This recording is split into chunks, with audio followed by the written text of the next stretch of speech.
Please welcome Evan AuCoin.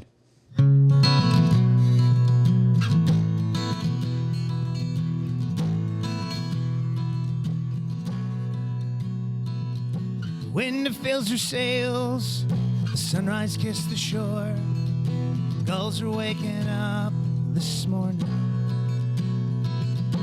As we set and sail to an old familiar island, I think of Mom and Dad and I'm smiling. We sail for half a day to reach our destination, some long forgotten nation we call home. As we set our anchor, make our way along the beach, these memories of childhood rushing back to me. Home. It's where we used to play. So over there was Dad's old fishing stage. Lay a blanket where the front porch used to be. Have our picnic on a front lawn by the sea. Even though we don't live here anymore, still I'll remember my old front door at home.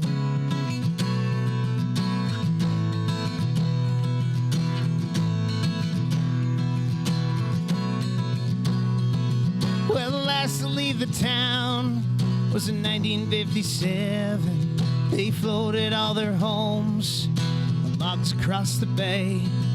And as a little child, I could not believe my eyes to see our house and water floating on the tide home. It's where we used to play. So over there was Dad's old fishing stage. Lay a blanket where the front porch used to be. Have a picnic on a front lawn by the sea. Even though we don't live here anymore,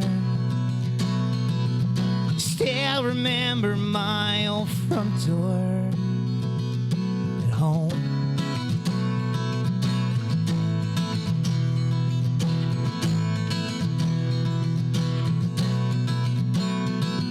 People ask why we come back after we were told to leave. But there's one thing that I've learned: home is more than where you sleep. Home, it's where we used to play. Over there was Dad's old fishing stage. Lay a blanket where the front porch used to be. We'll have our picnic on a front lawn by the sea. Even though we don't live here anymore, still I'll remember my old front door.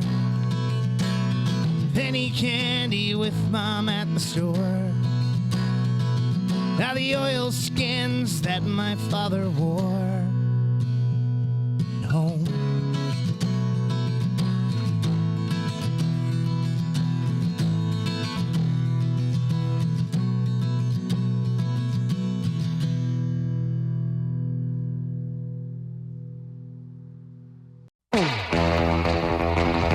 Hey folks, this is Sam Roberts. Hey, this is Kim Mitchell. This is Hannah Georges. This is Matt Mee. This is Derry Grant from Honeymoon Suite, and you are listening to... You're listening to... And you're listening to The Hulk Caesar Show.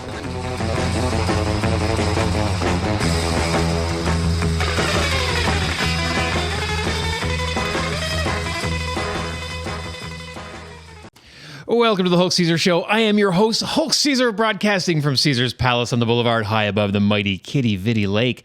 Now, my illustrious co-host, Newfoundland songbird Emily Malloy, is away this week working on the set of CTV's Son of a Critch. We can almost see her across the way in the parking lot. We miss you, Emily. We'll see you next week. Before we get to this evening's first guest, it is time for the SPCA Creature Feature. And wouldn't you know it, this week's kitten has the same name as our missing co-host. Meet Emily. Emily is an adorable 6-month-old kitten who's looking for her forever home.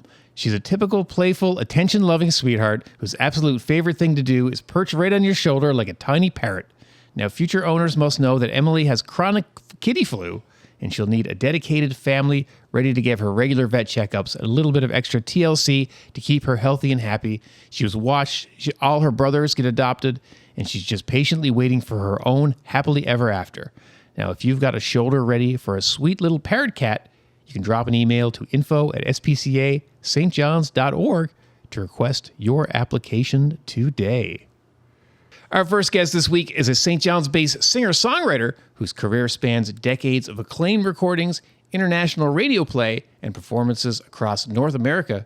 A protege of Lenny Gallant and Ron Hines, he's released multiple award-winning albums, earned an ECMA with his band Brothers in Stereo, and shared stages with rock royalty like Bryan Adams and the Tragically Hip. He's also a phenomenal session pedal steel player, a producer, a writer, and a professional photographer. Leave some jobs for the rest of us, hey? Chris LeDrew, welcome to the Hulk Caesar Show. Thanks. Great to be here. Now, we're probably related. I'm LeDrew as well, so we're probably cousins way down the line somewhere, I'd say. Wow, that's pretty cool. That's pretty cool. I was going to say I got no Caesars in my family. Not that you know of. Exactly. Maybe now you do. Yeah, possibly. Now, Chris, your musical fingerprints are all over the history of this province. When you look back at learning the craft along legends like Ron and Lenny, what was the most valuable lesson they taught you about the DNA of a great song? Well, I think what both of them taught me when you said that, the first thing I thought of was their singular focus on songwriting themselves. Like they did nothing else but write songs and perform. They were not like me doing all this other shit. You know what I mean? Like they just wrote and played. And I found that really inspiring as a young singer-songwriter. I guess I spent most of my time with Lenny and Ron in my mid-20s, late 20s. And of course, as I got in my 30s and 40s, I still knew them, but we kind of, we were off doing our own thing or whatever. But as a young singer-songwriter, I got a chance to hang out with these guys, which was awesome because they were sort of, they were really at their zenith then, and it was a lot of fun. So yes, it was just just to watch them be so singularly focused on their craft was probably the most inspiring thing to see. Did you find yourself kind of playing shows with those guys, opening for them a little early on? Or? Yeah, I played in Ron's band on and off. Lenny and I wrote a lot together. So myself and Ron wrote a little bit, but not a lot. But myself and Lenny wrote probably 11 or 12 songs together, and some of which I recorded, some of which he recorded. So we do songwriter circles together and stuff like that, and yeah. Super cool. Yeah.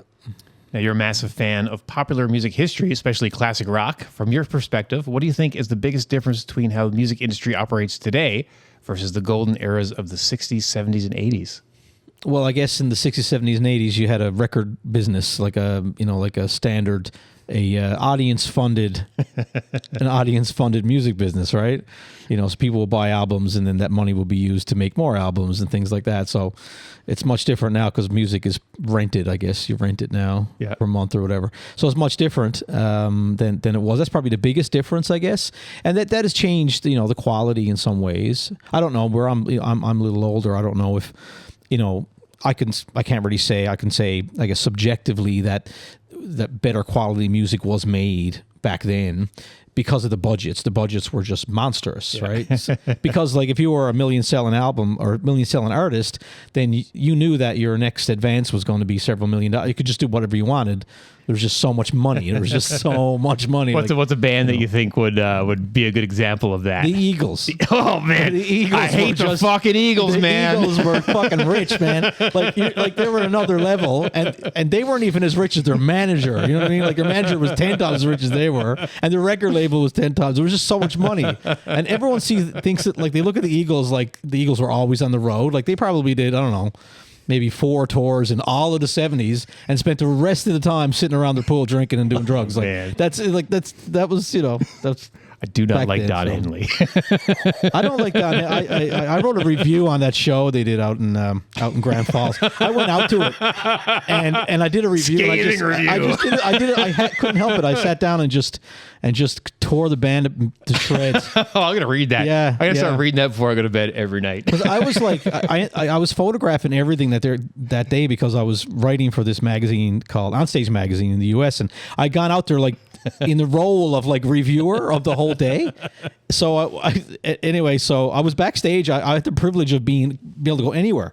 So I was backstage. So I got to watch the meet and greet, the Eagles meet and greet for K-Rock, like guest winner or like winners or whatever. How long did it take you to get the grease off your skin? It was something to behold. Myself and Basil Donovan, the Blue Rodeo's bass player, were there, and we kind of just we said, "Oh, look, this is happening. We got to go watch this thing happen." Right. So they all kind of got there, and they were all very excited to meet the Eagles. And then someone just came out from the Eagles camp and said, "Okay, everybody, huddle. Listen to me. No one's to speak to the Eagles. No one's to look at the Eagles. Don't shake hands. Don't put your hand out." And all their faces just dropped. So by the time the Eagles kind of came out of their trailers, like little creatures, kind of just walk, they kind of just walked up and kind of turned their back to everybody, got a quick picture, and went back to their separate trailers because they showed up in separate vehicles. They, I think they took some separate flights. And you can imagine how much I enjoyed that Eagles story.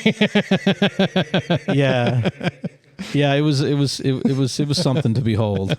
Yeah. Now, in 2013, you picked up a camera and got deeply into professional photography, which has led you to capturing brilliant shots from so many local bands and live sets. Does being a seasoned musician give you a unique edge when looking through the lens at a live performance?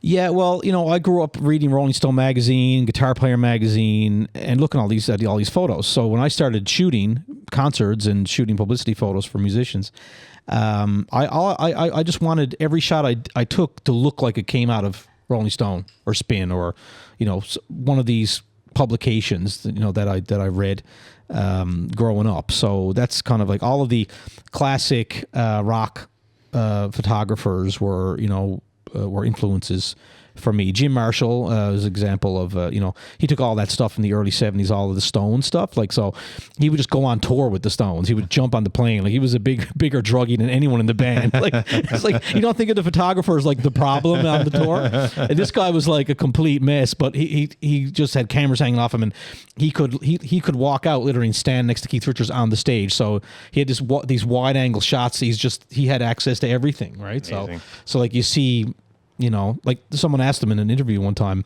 what's the key element you need to have as a rock photographer? And he said, access. Who's a band you'd like to have access like that for? God, that's a good question. Right now, I don't know. Is there any bands left that are any good? I don't know. Like most of them are dead. Pearl Jam be a fun band to have access to, I think. I'm not a Pearl Jam fan. No. Or Queens of the Stone Age, I think would be a fun band to follow. I don't know them either. Yeah. No. I wish Dire Straits had stayed together. Yeah. I'm still upset about that. How long has it been? When did they break up originally? They like 95 or something. Like they did that big gargantuan tour and it kind of tore up. Did they do like an Unplugged at some point too, an MTV kind of thing? No, they didn't. They just did that last record in 91 and toured it, and that was it. And I'm just saying that because I'm on a Dire Straits, like I get on these like jags of listening to like one artist for unhealthy amounts of time. Yeah. And so I go and look at Mark Knopfler interviews and go, why? Like people ask him, why don't you put this thing back together? And he just won't answer the question. He just goes around and like he won't even say the reason why. And everyone's like, he'll be like literally millions of dollars. He doesn't care about the money. He's got like, money. He's like the top 40 British rock earners or something like that. I'm sure Mark Knopfler's residuals are doing okay. Yeah, he's not counting out his grocery money or anything for sure. You've opened for absolute juggernauts like The Hip and Bryan Adams. Do you have any fun stories from those days? They were those particular two shows were at the Salmon Festival, different years at the Salmon Festival. And The Hip, we opened for The Hip, I think it was 2005 maybe or something like that. And I had a show after we opened. I had to come back to St. John's as soon as I was finished to do another show with this band, the 8-Track Favors. I was playing steel in this country band. And we had, we used to do these like... real paying gigs, like hotel shit, like you get like $1,000 each as opposed to like opening up for The Hip would be like $100 each. Or something. And so like I was coming back to town, to make my grocery money. And anyway, so my brother and the rest of the band stayed in Grand Falls and got drunk and did whatever at the Mount Peyton. And anyway, it turns out that, Gord Downey strolls in and Andrew says to him, my brother says, you should come back to come back to our room and have a few beers. And Gord's like, yeah, sure. So they go back to the room, and like at 5:30, they had to ask Gord. Tells Gord, we're going to bed. Like Gord drank them all under the table, And he had he had pockets full of like notes of like lyrics. And he was like reading them out and stuff like that, And it got to the point that he stayed so long that the LeDrews sort of ganged up on him and stuff. Boy, I tell you what, you're around a long time, and the LeDrews are trying to get ready because they want to go to bed. Right? And so I go to town and play a country gig and miss this whole thing with Gord Downey. But years later, I did meet Gord. I met him a few times, but that year, he opened up for the Eagles that day, right? The Hip opened up for the Eagles that day, and Blue Rodeo. Wow. So I was sitting down talking to the Blue Rodeo guys, and the Hip come off the stage. And Gord, for some reason, Gord Downey comes behind me and he starts massaging my shoulders. I have no idea. I only met him like one time years ago, and all of a sudden he's just massaging my shoulders, and I'm like, I'm just gonna not say anything. And Must have made a good impression. Yeah, I'm not sure what it was all about, but I just stayed quiet, let it happen. Tremendous. Yeah. All right, well, let's take a quick break. From back in April 2025, it's Dave Rowe with Looney Jack live on the Hulk Caesar Show. But I'm going to do one by him called Looney Jack, and it's about a couple fighting over money back when you could put coins in VLTs. Amazing.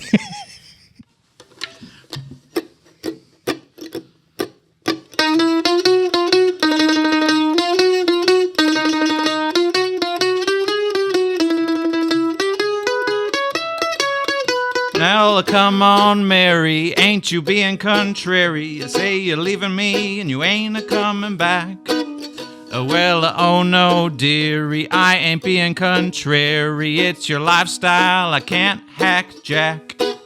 Well, you're a loudmouth, Jack, with a big bear gut, spending beyond our means. Down at the bar, drinking Blue Star, pumping loonies in them shagging machines.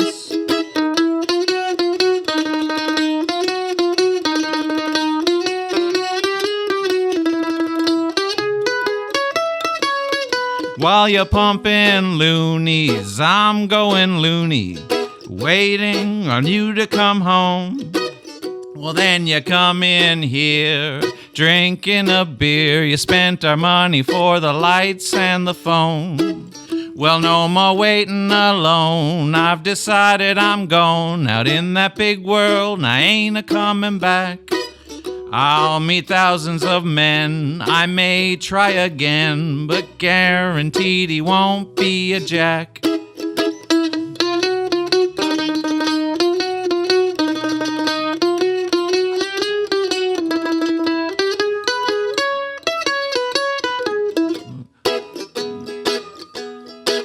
Yeah, so it's bye-bye, Jack, I ain't coming back. There's a big old world out there. You're content as you are, down at the bar, pumping loonies and drinking your beer. Yes, you're a loudmouth, Jack, with a big bear gut, spending beyond our means. Down at the bar, drinking Blue Star, pumping loonies in them shagging machines.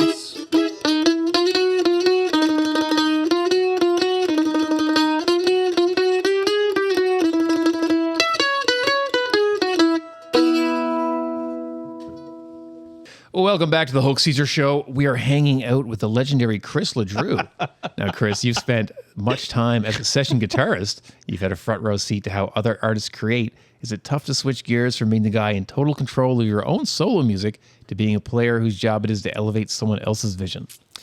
That's a good question. I played, when I started playing pedal steel, there's a few guys around now, I think, playing. But when I first started playing pedal steel in St. John's, there wasn't really anybody else. Or maybe it was a couple of dudes, but they weren't recording. So if there was a pedal steel needed, I usually got the call. So ended up playing with lots of people, and I was always happy to hear that a certain producer was, I was always happy when there was a producer, because in Newfoundland there's hardly ever a producer. There's like some dude with a fucking, with a board and do something, you know what I mean? Yeah. But when there's a producer saying, let's try this or try that, it's much easier.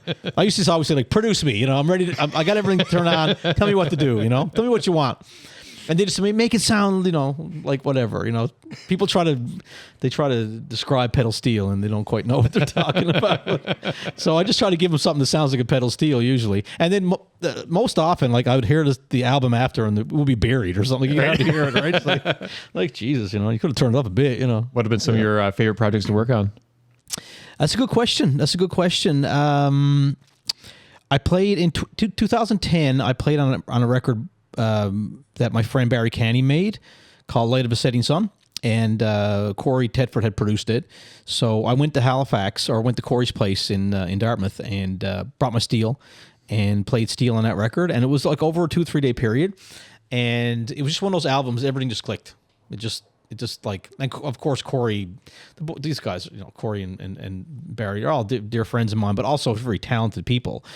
So, like, you work with Corey in the studio, everything is just so. Everything's just nothing's breaking, right? There's not like, we got to wait now. Right? There's a chord I can't figure out. There's none of that shit with Corey Tedford, right? How many sessions did I do in St. John? I was like, we don't know why this is not working. It was working yesterday. 3 hours later, you're just dying a slow death in the corner, waiting for some guy to figure out what. Geez, you'd almost say you'd been on the Hulk Caesar show every week with that sort of thing. you were efficient here, man. Everything's working great here. Holy shit. Well, yeah, I think I did some stuff at the Jason Whalen's studio with Kim Stockwood one time, and cool. she had Glenn Tillian producing. Mm-hmm. So like just having that sort of like an experienced producer, I remember that as a good memory of them knowing exactly what they wanted and kind of coaxing it, so it's always better than if you have somebody just going, can you put steel? I've had people like drinking and like I've showed up, people's drunk and stuff like that. I'm just like, guys, like, I'm sorry, but like I got 1 hour and I'm fucking out of here. Like this shit's not done in 1 hour. I'm going home. Yeah. Anyways, you've also produced some incredible local talent over the years while continuing developing your own sound. When you're sitting in the producer's chair, what's that process like? It's great. I really enjoyed it. I produced Rachel Cousins back in 2015, I believe it was, or maybe 2016, when she was only maybe 14, 15 years old. And she was even then, she was such a great writer. And that was so fun because you kind of get to... you kind of got to stand outside yourself a bit, because I think at the time when we amassed a band and tried to get a sound, I tried, like, the biggest challenge as a producer is to not make it sound like you.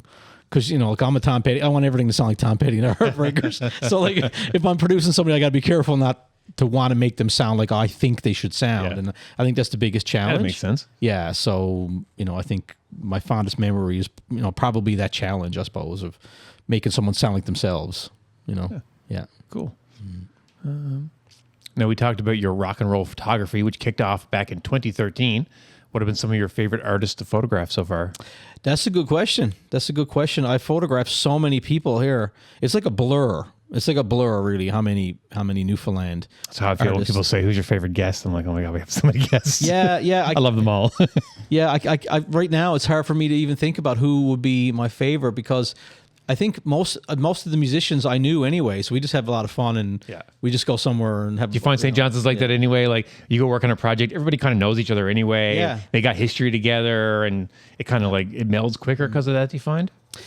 Yeah. I mean, I found it was easier. I guess maybe I think this probably, like, when I first started shooting, I got a lot of calls quickly because I think people knew me already as a musician, so they go, "Oh well, LeDrew got a camera. I got to call him," And so because of that, I got to work with a lot of musicians. But it's just they all kind of blending together. Did you shoot many bands who came visiting on the island, or not? I mean, I've shot a lot of bands live, right? That came, like, I did a lot of Iceberg Alley and stuff like that. Cool.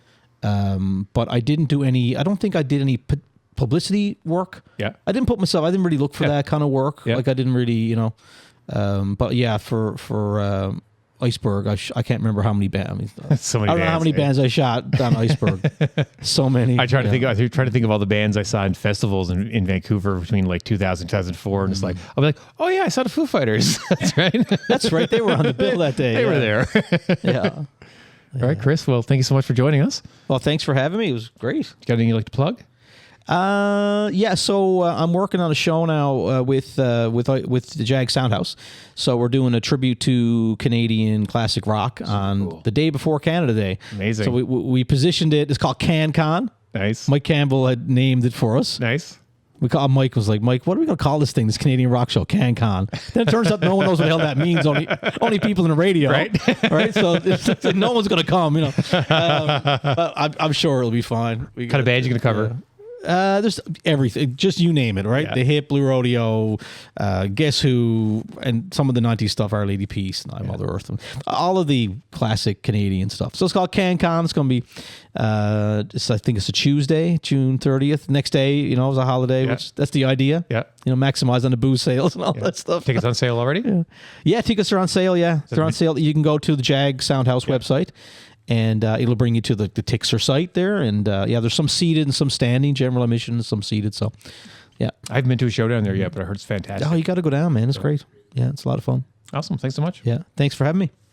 Well, it's now time to welcome back one of our all-time favorite guests to the studio. He first joined us back in April of 2024, and since then he's been back to perform live, and he even played some Earthworm Jim on my video game sideshow, Caesar's Pixel Imperium, where we were sweating it out in a room that was like 40 degrees. It was one of the hottest days of my life.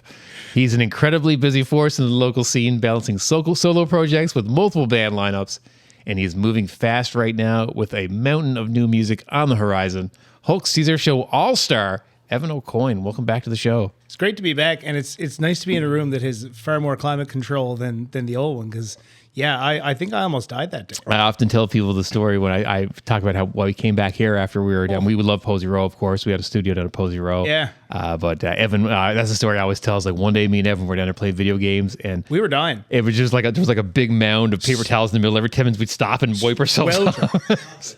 Oh, Yeah. man. And I did not make it past round one. Before I actually revisited it today. You played the whole hour. You didn't get past It the was first level. so embarrassing. I was like, I played this game when I was a kid. It wasn't that hard. That's amazing. Well, Evan, what can you tell us about the song that you opened the show with?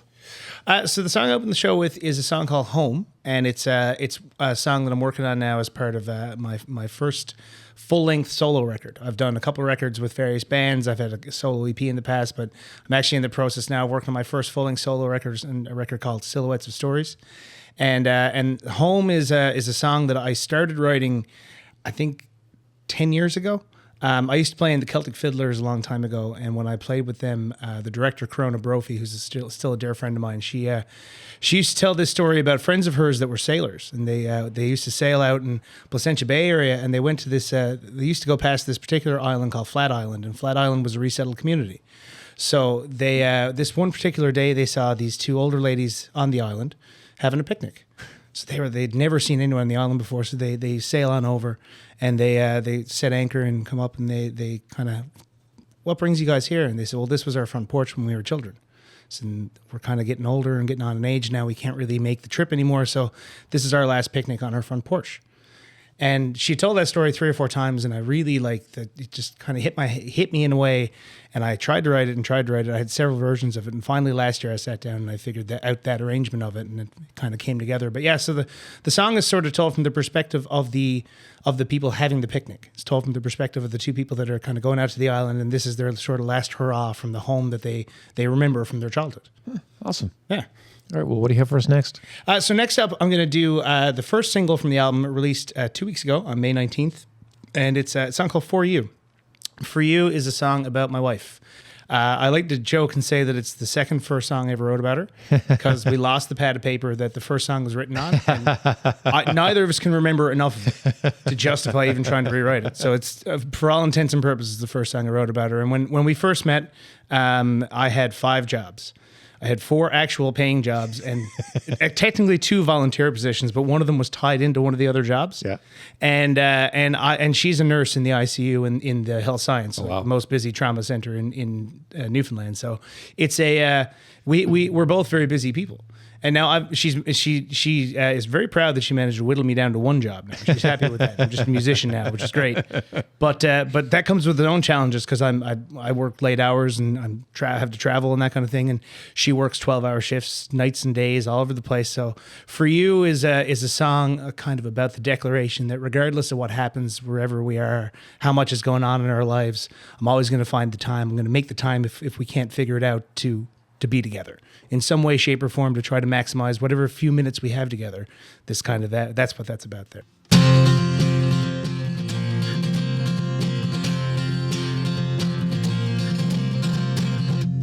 Rushing around, I got the whole world in my hands.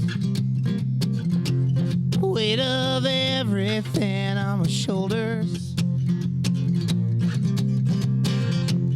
Running around, I got no time for making plans. All I'm doing is getting older. Life gets in the way more often than not. Too many irons and too many fires. You've got patience that no one should have. Even when we're always tired. When I get home and I see your face, time seems to stand still. I'm stuck in one place. If there's no time, I'm gonna make it. No rhyme, I'm gonna fake it. I'll do just what I can for you.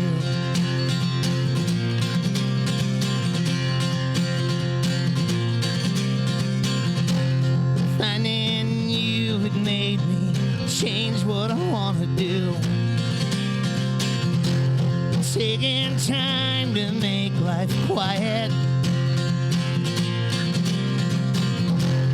Leaf on the wind, well, you made me take root. I've never felt so inspired. When I get home and I see your face,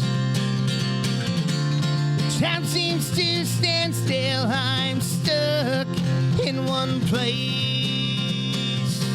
If there's no time, I'm gonna make it. No rhyme, I'm gonna fake it. I'll do just what I can for you.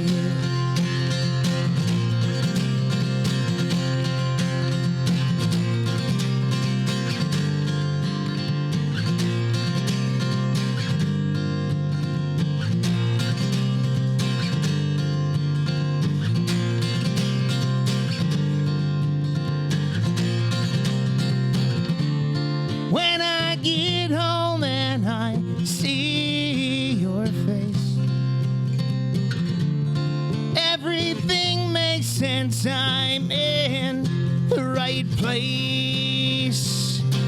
If there's no time, I'm gonna make it. No rhyme, I'm gonna fake it. If there's no time, I'm gonna make it. No rhyme, I'm gonna fake it, yes, I'll do just what I can for you. For you. For you. For you.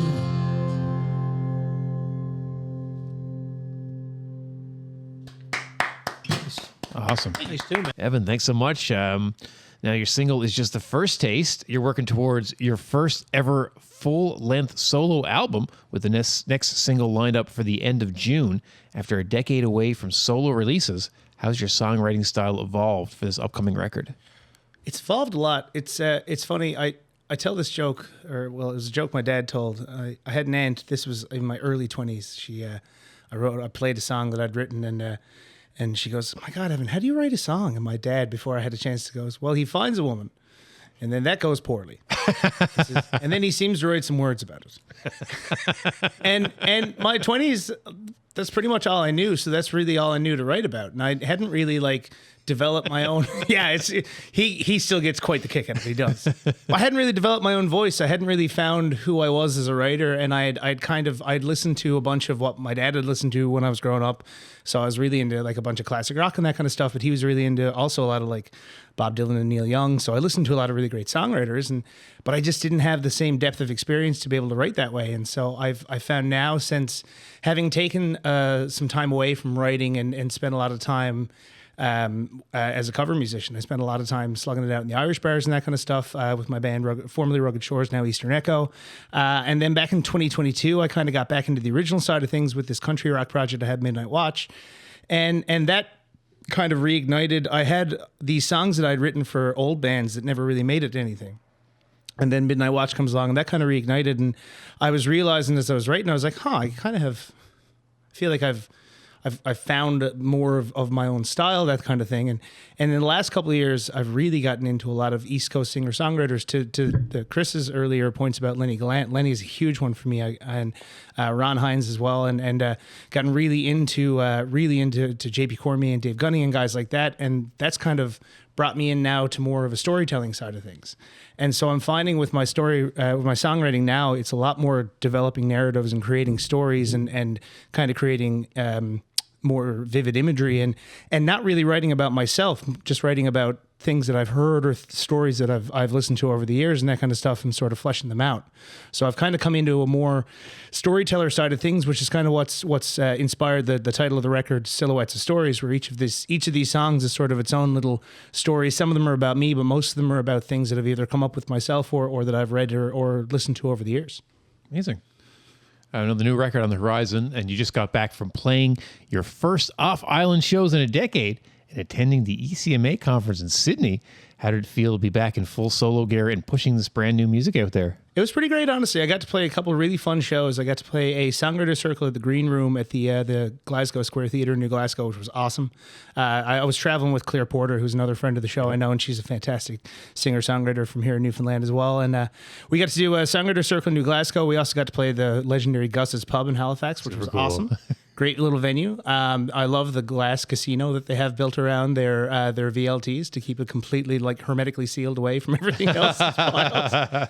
And that was great. And then first time traveling for the ECMAs as well, which was awesome. I got to see a bunch of, I got to see Lenny Gallant and I got to see Jimmy Rankin play, two legends and people that I grew up listening to. And I got to see a bunch of great music. Did you meet anybody interesting? A lot of really awesome contacts in the music industry. I got to meet a whole bunch of people that work in various different walks of life, like festival programmers from Ireland and Belgium and places like that. It's really cool, I got to say. It was a great experience overall. Nice. Well, as if a solo album wasn't enough, your band Midnight Watch is nearing completion of a second album aimed for fall release. Plus, you guys have a massive Neil Young tribute show coming up at the Black Sheep on June 19th. What can fans expect that night? That's going to be a fun one. We got a really cool little set list cooked up for that. We're all diehard Neil Young fans and have been for years. How could you not be? It's hard not to be, for sure. So we've got two distinct sets. The first set is going to be acoustic. So a lot of drawing a lot from After the Gold Rush and Harvest albums. Mm-hmm. We've got Yvette Favreau, who's playing piano with us for that set, which is going to be great. And that's a really fun, eclectic kind of. There's some deep cuts. There's a lot of the hits you'd expect to hear from the acoustic side of Neil. Mm-hmm. And then the second set is going to be full on rock, Crazy Horse kind of set. I think James Drover is going to hop up with us for a couple songs there because he's a diehard Neil Young fan as well. What's James going to do with you? Can you say? We haven't even decided yet. We're not sure. Whatever James wants to do at this point, because he knows pretty much every Neil Young song ever written. So. Amazing. But yeah, so it's a fun little eclectic set list. We've got a spanning pretty much the career of Neil as best we could, and I think it's going to be a lot of fun. Looking forward to it. What's your favorite Neil Young album? My favorite, After the Gold Rush. After the Gold Rush. And After the Gold Rush is one of my favorite, top 4 favorite songs of all time. So Mirrorball is a big album for me. I grew up on Mirrorball. I loved it. That's a cool one. I was a big Pearl Jam fan too. Yeah, fair enough. Yeah, so that would do it. Yeah. Now, you've also got big news on the festival circuit. Your group Rugged Shores is now officially rebranding to a 4-piece outfit called Eastern Echo. You're headed to Fogo Island for the Brimstone Head Folk Festival in August and Cowhead for the Grossmorn Cultural Festival in September. How excited is the band to test out this new dynamic on these festival stages? Really excited, actually. We got our first little taste of it this week. So we played a corporate event at the JAG Soundhouse, actually. So we were on stage at the JAG with the crew there, and got we had our first little foray into the 4-piece, and it went really well. We had a really good response from the crowd. We had a lot of fun ourselves. What are corporate gigs like? It kind of just kind of describe it to me. It's all over the place. It is we've played that one was pretty fun. They were all very on the go. There was people up dancing. They were requesting songs, so that was great. You get some groups that are just sat there with their arms folded the whole time, and they're just kind of looking at you, and then they'll. And you think you're doing well, you don't know. And then there's sometimes where they make no noise whatsoever because they're just doing something else. And so they're a very interesting proposition. Yeah. And you really have to kind of, you have to think of yourself, and I joke about this all the time. Sometimes when people like are clapping and they it kind of feels like they're clapping because they feel like they have to. It's just like, just think of me as a tall, hairy iPod. I'm just here in the corner for your entertainment. Don't worry about it. Like, this isn't the transaction. I understand. Now, Evan, with so many diverse musical projects on the slate all the time, from folk festivals to Neil Young rock sets, how do you switch creative gears to give each project its own distinct personality? That's a good question, honestly. I don't sleep a lot. So there's that. And there's also like, I make sure that I try to schedule myself into times where I have the time to focus. So like we have the Neil Young show going June 19th. I haven't taken anything from my own original stuff in around that time. Like I got a couple shows coming up on that side of it in July. Yep. But I have plenty of time between when the Neil Young prep is done to the July shows. That's a lot of it, I think, is making sure you give yourself that time 100%. in between things to prepare. You're not jammed up on everything. Yeah, that's a big part of it. And then the next Midnight Watch show isn't until August, so we've got a bit more time then to switch gears again. And the Eastern Echo stuff is a lot of it is muscle memory at this point, because a lot of the cover sets, like I play 2 or 3 nights a week between O'Reilly's and Shamrock and all those places, and a lot of the songs I'm playing there are songs we're just adding the band to for those sets as well. So it's kind of easier to keep the chops up there. What are some of the songs you do? It's all over. We do a pretty diverse set list. I mean, we do the pub standards like your Galway Girls and all that kind of stuff, and the dreaded one that I won't even name, and the other one that I won't even name about Patrick. And but we do those. But I throw out a lot of. We do a bit of Dave Gunning, JP Cormier. I throw out some Lenny Gallant. I throw in the Ron Hines. I do a lot of East Coast songwriters like Dave Francie and that kind of stuff. And we throw in some country music as well. We'll throw in some other Newfoundland stuff, and just all over the place. But the audience is that even at the Irish bars at this point, it's a very diverse audience. You get people, especially in the summers, you get people coming from everywhere. Of course. So they know music from everywhere. So if you throw in a few things that they're like, oh, I know that, keeps them in the seats a little bit longer too. So You learn a bit of German folk just in case they show up. One of the 99 Luftballons, yeah. das ist gut. All right, well, we have time for one more song live from Caesar's Palace on the Boulevard, high above the mighty Kitty Vitty Lake.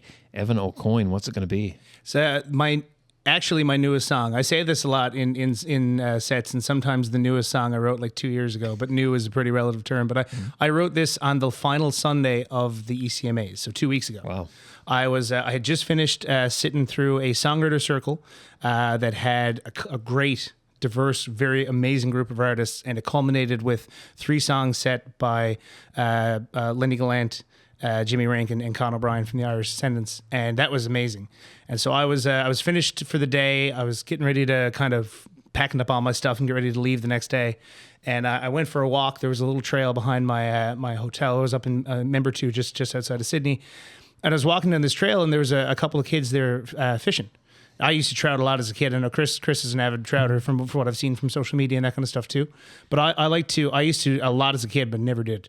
Never do anymore. And I just thought to myself, geez, you never see anybody flicking a rod anymore. You never see anybody just fishing anymore. And it kind of stuck with me. And a few days before in New Glasgow, I'd been having a conversation with one of the other songwriters, with this guy, Chris Zeros, and he was telling me how he when he trouts, oftentimes it's catch and release where he's to, because there's so much mercury in the water that he can't eat them. Yeah. So I that kind of like all that was playing around in my head, and I sat down, and so this is sort of my ode to that. Awesome. Yeah.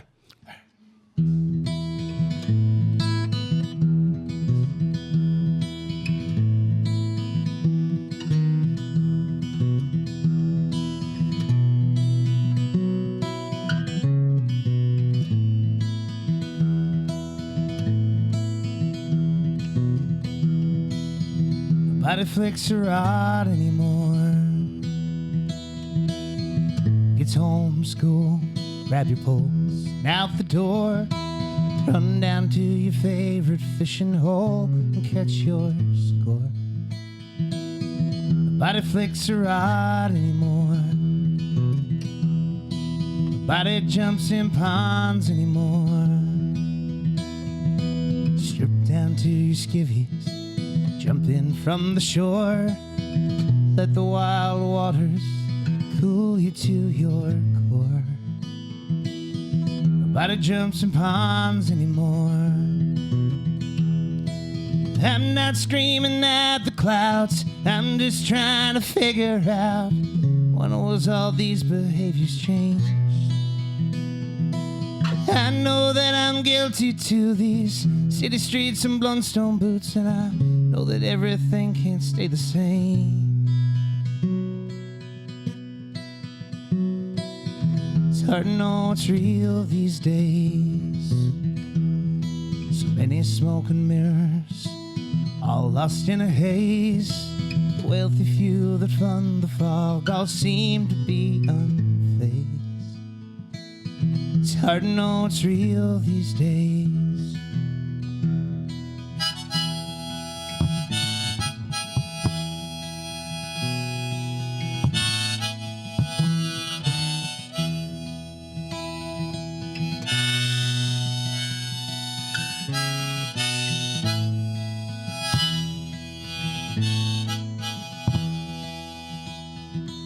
I'm not screaming at the clouds, I'm just trying to figure out when we started chasing hate instead of love. I know that I'm guilty to these arguments that bear no fruit. Too many times I'll try to push and shove.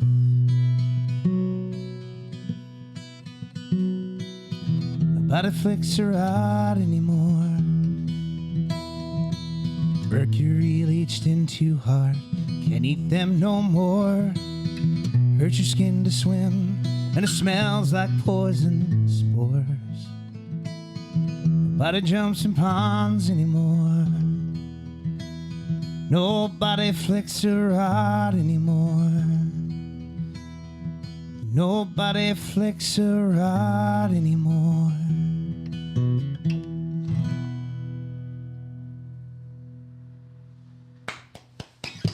Hey. All right, Evan AuCoin, what's the best platform for folks to find you online? The quickest way at this point is evanocoin.com. I'm now at .com. Ooh, .com. Hoping the bubble doesn't burst again with any luck. But yeah, so evanocoin.com is kind of the central location for everything now. You can find the best place to find my music is Bandcamp. Yeah. It's the one that gives the most to the artists, and it's where I try to keep everything most consistently up to date and that kind of thing as well. Does Bandcamp still have that like a certain day when stuff's on sale? Or They do, yeah. And there's a couple places where you can find online that list. There's like I think every so many Fridays they do Bandcamp Friday where they give like 100% back to the artist kind of thing. So awesome. They come up every couple of months. Amazing. Yeah. All right. Well, before we let you guys get out of here, it's time to play a custom edition of everyone's favorite game of choices, Hulk Caesar's Either Or. Now, since Chris and Evan are both massive rock fans, we're keeping the theme strictly old school tonight. I'll throw out the choices and we'll go down the line. Here we go. All right. What do you think? Beatles or the Stones? Beatles. Beatles? Stones. Beatles and Stones. Oh, I see. Who you rank the Beatles? Rank the Beatles for me. Rank them? What do you mean? The members of the Beatles. Who's your favorite Beatle? Oh, John Lennon. John Lennon, and then who? McCartney. Yeah, and Harrison. And all right, fair enough. it's kind of like it kind of falls into play, and falls into place now. I got me and Paul McCartney got personal heat, so he's number 4 for me. Okay, all right. Pink Floyd or Queen? Pink Floyd. I'm gonna go Queen. Mm-hmm. What's your favorite Pink Floyd song? Good question. Probably "Shine On You Crazy Diamond." That's I good would too. say, Yeah. What's your favorite Queen song? Fat Bottom Girls. Oh, that's good too. Yeah. I think I know the answer for this one because it got mentioned earlier. But we'll start over here. Tom Petty or Bruce Springsteen? Tom Petty. Damn. It's hard. It's really hard. Honestly, it is. Yeah. That's unfair. The two best concerts I've seen in my life are both. But yeah. Yeah, that's unfair. That's unfair. I you know what? As much as I love Petty, like nowadays I'm more Springsteen than Petty. Yeah. Yeah. What's your favorite Tom Petty song? That's a good question. Walls. Oh, nice one. Nice one. Yourself? Probably Running Back to You. I love that one. Yeah. I love Wildflowers. Wildflowers is a classic. Yeah. How about Creedence Clearwater Revival or Fleetwood Mac? Jesus, that was. Fleetwood Mac, because I'm sick of CCR. Like, I mean, in the 90s, like, the K-Tel just drove it into your soul. Now, kids, for the young people, K-Tel used to sell us collections of albums at the Irving stations. God damn. Like CCR lost all the rights to their shit, so like somebody was selling the crap out of it in the 90s to the point where he redid it, right? Yeah. Fogerty redid the songs, and they sound really good. Yeah. They sound amazing. Yeah. But yeah, no. Fleetwood Mac is better. It's Fleetwood for me too. Yeah. I grew up around the Bay, so CCR was also just jammed down my throat at every wedding and family gathering. Like again, great songwriting, Yeah. great music. Yeah. But yeah, I'm a fortunate son, so I'll go CCR. there you go. Great too. How about The Who or Black Sabbath? Sabbath for me. It's the Who for me. The Who? Yeah. Favorite Who song? God, anything from Who's Next, like probably something like My Wife or one of those weird, like, Bargain or something like those. That vibe of the Who, yeah. Yeah, I'd say Bob O'Reilly's my favorite Who song. I From love that record too, yeah. How about your favorite Black Sabbath song? War Pigs, I would say, Pigs, or so War Pigs or Mob Rules. Yeah. Yeah, huge fan of that whole Mob Rules album in general. Excellent. Have you seen Ozzy's coming back, but this time he's AI? Have you seen this? The Osborne family selling Ozzy. You can buy Ozzy to do your ad now. We're going to buy Ozzy to do an ad for our show. If they could make money off of it, they're going to. So. Oh yeah. Yeah. It's what Ozzy would have wanted. Let's go on. How about Rush or Heart? Rush. Rush for me. Rush. too, Yeah. Yeah. Yeah. You guys ever see Rush? I will in August. Well, I'll see 2/3 and the drummer they had. Well, so stoked for it. So Amazing. excited. Yeah. Awesome. You ever see Rush? I've never seen Rush, no. No. How about Comfortably Numb or Purple Haze?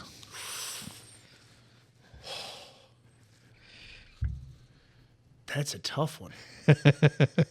I have to go Comfortably Numb. Yeah, that's a good tune. I think I agree. Yeah, I think I'm gonna have to go Comfortably Numb there too. Honestly, like I love Purple Hendrix, Haze is but a great tune. Comfortably Numb is just such an unbelievable tune. All right, guys, that's been all the time we have this evening for the Hulk Caesar Show. A massive thank you to the incredible Chris LeDrew and the phenomenal Evan AuCoin. Make sure you check out Evan's new music and head down to the Black Sheep on June 19th for the Neil Young tribute. And keep your eyes peeled for Eastern Echo at the festivals this summer. We got some gifts for you guys here, so we'll get you to sign the flyer, of course, and we'll put it on the wall. And what you got there? You got Evan. I couldn't remember which zines you had. So this is scene 3. I don't think you had this one. I think I've got I've got a couple of them at this point. Yeah. So they all feature scenes from my 1995 high school agenda. It's a good time. This one Yeah. features the day in 1995 that I went to the Avalon Mall and told people I worked for the Telegram and that I was taking pictures of people working. I developed them for some reason to put them in my agenda. Now you got them. And then you also got a pack of our limited edition trading cards from the With Violet album release party a few weeks ago. Nice. 9 cards and a vinyl sticker. All right. Sweet. All right, guys. Well, thank you so much for joining us. Until next time, for Chris, Evan, the absent Emily, and myself, I'm the Hulkster. Thanks for watching the Hulk Caesar Show.